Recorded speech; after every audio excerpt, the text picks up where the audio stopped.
నా అన్న మన అందరి అన్న మన కోసం పనిచేసిన విప్లవ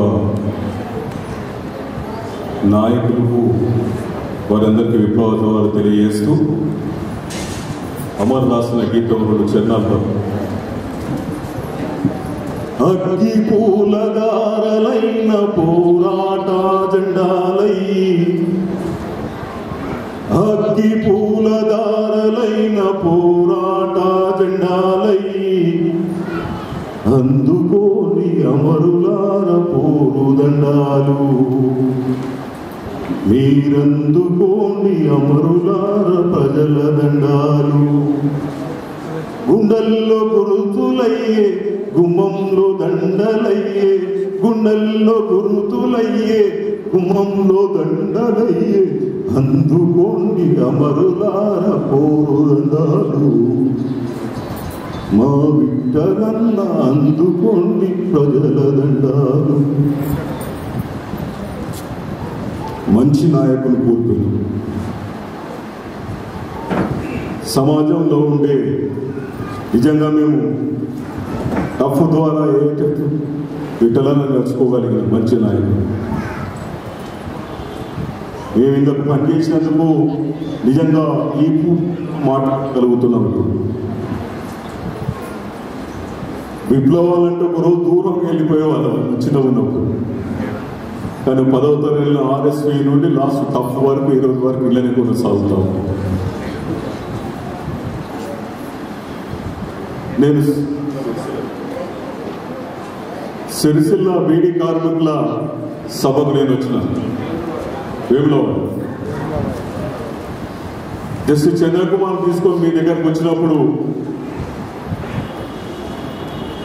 కొద్దిమందే ఉంటారేమో అనుకున్నాం, కానీ వేలాది మందిగా అన్న చూసిన తర్వాత అక్కడ అన్న ఘన చరిత్ర ఏంది, బీడీ కార్మికులు ఎట్లా నడుపుకోగలిగిండు, ఎట్లా నడిపిండు అనేది, మీకోసం ఎట్లా పనిచేసినది అక్క గుసగుసలు మాట్లాడవు. ఈడ మనం ఏం మాట్లాడతాం, ఒక నాయకత్వం గురించి మాట్లాడతాం. రేపు నాయకత్వం మీ దాంట్లోకి ఇట్లే రావాల్సిన అవసరం కూడా మీ మీదనే బాధ్యత ఉందని తెలియజేస్తా ఉన్నాను.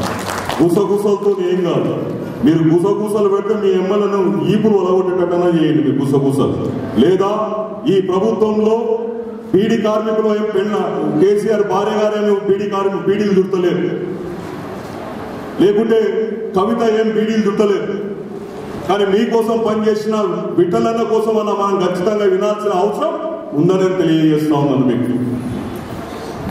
దాదాపు ఈ రాష్ట్రంలో 7 లక్షల మంది వాళ్ళు బీడీ కార్మికులే ఉన్నారు. అంటే 7 లక్షల మంది కార్మికులుగా ఈ రోజు మీరు ప్రభుత్వానికి చూపెట్టిన ఘనత విఠలన్నదని తెలియజేస్తా ఉన్నాను మీకు.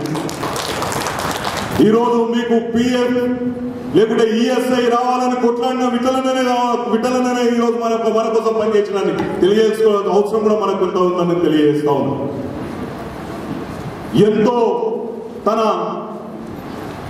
జీవితాన్ని మొత్తం కార్మిక శక్తుల కోసం, బడుగు బలహీన వర్గాల కోసం పనిచేస్తూ నిజంగా అక్క ఆ రోజు అరెస్ట్ అయిన రోజు అక్కడే మేమందరం ఉంటే తలుపులు బద్దలు కొట్టి ఆమెను మొత్తం సీజ్ చేసి రోడ్డు మీద ఇచ్చింది. కానీ ఏ ప్రజా సంఘ నాయకుడు కానీ ఏ ప్రజా సంఘం దగ్గర రావడానికి కూడా ఒక్కరు రాలే. అదే విఠలన్న బీడీ కార్మికుల సంఘంలో తప్పులో భాగస్వామి కాబట్టి ఖచ్చితంగా ఆయన వచ్చి తీరినాడు. అంటే ఒక ఆడబిడ్డ రోడ్డు మీద పడితే, ఒక భీమరత్న అక్రమ అరెస్టు చేస్తే ఎవరు రాలే ప్రజా సంఘాలు. తెలంగాణ రాష్ట్రంలో మీకోసం నిజంగా బడుగు బలహీన వర్గాల కోసం, కార్మికుల కోసం, కర్షకుల కోసం పనిచేసేది తప్పు అని ఘంటాపరంగా చెప్తా ఉన్నాం మేము ఈరోజు. ఈరోజు తెలంగాణ రాష్ట్రం ఏ కోదండరాంతోనో, ఓ కేసీఆర్తోనో, ఓ కాంగ్రెస్ తో రాలే. బయట ఉండి ఎస్ ఢిల్లీలో గల్లీలో కొట్లాడనంటే అక్క విమలక్క అన్నప్పుడే ఆ రోజే తెలంగాణ దిగి వచ్చిందని నేను ఘంటాపరంగా చెప్తా ఉన్నాను. ఇది మన చరిత్ర. ఈ రోజు ప్రభుత్వం ఆమెను ఫస్ట్ మేము అనుకున్నాం విమలక్క రోడ్డు మీద చేసిందనే, కోదండరాం కూడా ఇంటి తప్పుకోవాలనుకున్నాం ఆ రోజు చెప్పినాం. కానీ ఒకరు దెబ్బ తాకిన తర్వాత ఇంకొకరు తట్టు తాకుతుందని అప్పుడు అర్థమైంది. అందుకే మనమంతా కలిసికట్టుగా ఉండి మన హక్కుల కోసం పోరాడాల్సిన అవసరం, విఠలన్న ఆశయాలు నెరవేర్చే అవసరం మీ అందరికి ఉంది అక్కలారా అన్నలారా అని తెలియజేస్తా ఉన్నాను. విడగొట్టాలని ప్రయత్నిస్తే ఎప్పుడు కూడా విడిపోవాలని పరిస్థితి తెచ్చుకోకూడదు. విడగొట్టి పక్క జరగాలని చూస్తే విడగొట్టినోని విఠలన్న ఆశయాలన్న బిడ్డ ఈపి మీద కాదు పిర్రాన్ని తన్నులంతమని కూడా ఏ సంఘ నాయకుడు వస్తే కొట్టాల్సిన బాధ్యత కూడా మన మీద ఉన్నారని తెలియజేస్తా ఉన్నాం. ఈ పదం వాడినందుకు దయచేసి ఏమనకూడదు. మనం ఖచ్చితంగా ఒకటై ఉంటేనే శక్తివంతులుగా అవుతాం. నిజంగా ఇప్పుడు పారిశ్రామిక చిన్న పరిశ్రమల దాదాపు 6,000 అన్న 6,600 65,000 పరిశ్రమలు మూసిపోయినాయి. ఉపాధి నీళ్లు నిధులన్న కేసీఆర్ గుర్తుపెట్టుకోవాలా. ఉపాధి నీళ్లు నిధులన్న కేసీఆర్, ఉపాధి ఏమో కేటీఆర్ దగ్గర వాళ్ళ ఇంట్లో నలుగురికి 4 ఉద్యోగాలు తీసుకున్నారు. నీళ్లు అనేదాన్ని జాతీయ ప్రాజెక్ట్ అయిన డాక్టర్ బిఆర్ అంబేద్కర్ ప్రాణహిత సేవల పేరు తీసేసి అంబేద్కర్ భారతరత్న పేరును చెడిపేసే విధంగా ఈరోజు కేసీఆర్ తయారవుతుంది. ఆ నీళ్లు తాగేది బడుగు బలహీన వర్గాలే.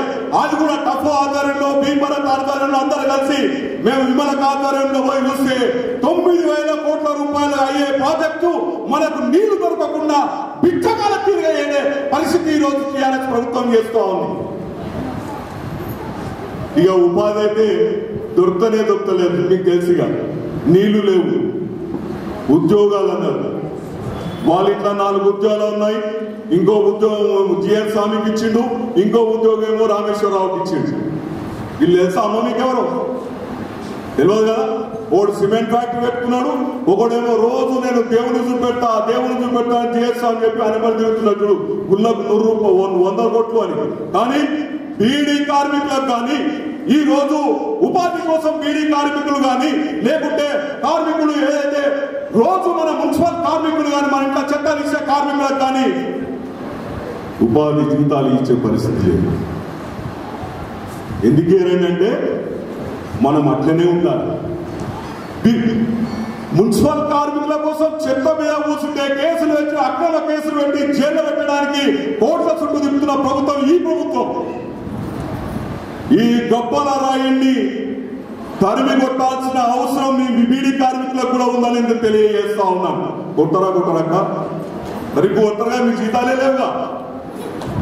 ఈరోజు 1,000 రూపాయల పింఛన్ ఇవ్వమంటే వాళ్ళ చేతులు రావు, లేకుంటే 2,000 రూపాయల జీతం పింఛన్ ఇవ్వమంటే రావు.